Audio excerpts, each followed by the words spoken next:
Human digestive system में next part है pharynx. तो फेरेंक्स एक कैविटी है जो माउथ के जस्ट बिहाइंड होती है, ओरल कैविटी का पीछे वाला हिस्सा होती है और ये कॉमन पैसेज वे होता है दोनों डाइजेस्टिव सिस्टम के लिए भी और रेस्पिरेटरी ट्रैक के लिए भी। तो बोलस जो होता है, जो कि हमने फूड को ओरल कैविटी के अंदर चीव किया होता है, चबाया होता है, ग्राइंड किया होता है, मास्टिकेट किया होता है, तो वो एक लम्प की शक्ल इख्तियार कर लेता है, तो उसे हम बोलस का नाम देते हैं। ये जो बोलस होता है इसने अब स्वेलो किया जाना होता है, तो इसमें फेरेंक्स का एक इम्पोर्टेंट रोल होता है। स्वेलिंग ऑफ फूड, इसके दौरान जो है, स्वेलो करने के दौरान जो टंग होती है उसके पीछे वाले हिस्से में जब बोलस पहुंच जाता है, तो ये टंग जब ऊपर की जानब मूव करती है, ऊपर की जानब उठती है, चूँकि टंग जो होती है वो मस्कुलर होती है,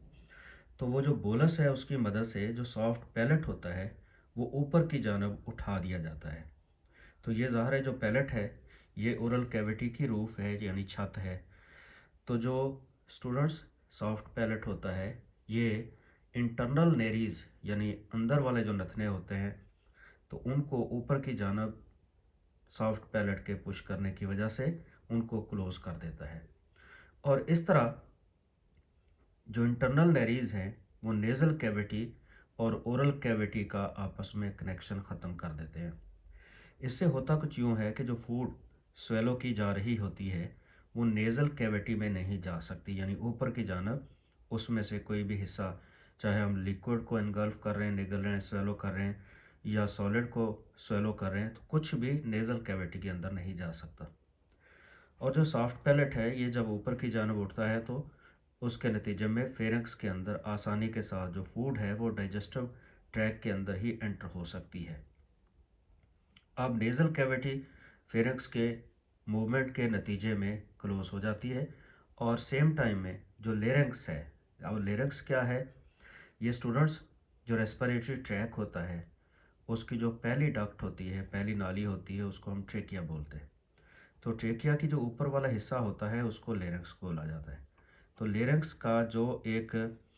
एपिग्लॉटस है जो कि ग्लॉटस के ऊपर मौजूद होता है, लेरेंक्स के ऊपर वाले हिस्से को ग्लॉटस बोलते हैं, जहाँ से वो रेस्पिरेटरी ट्रैक शुरू होता है,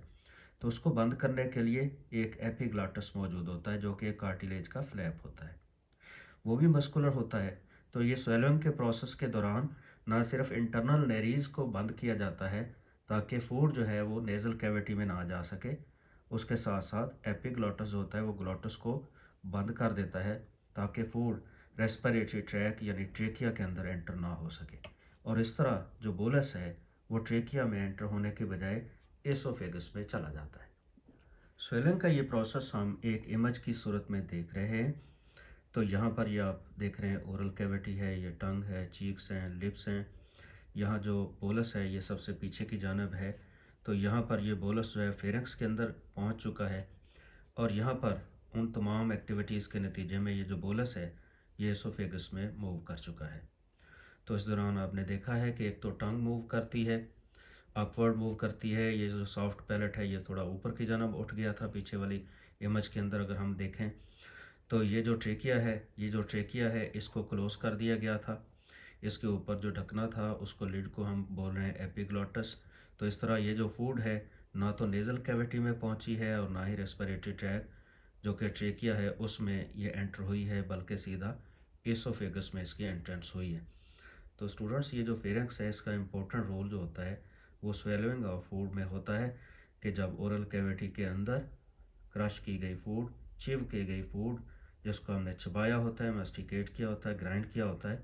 उसको फिर हम स्वेलो कर रहे होते हैं, निगल रहे होते हैं, तो उसमें इसका इम्पोर्टेंट रोल होता है।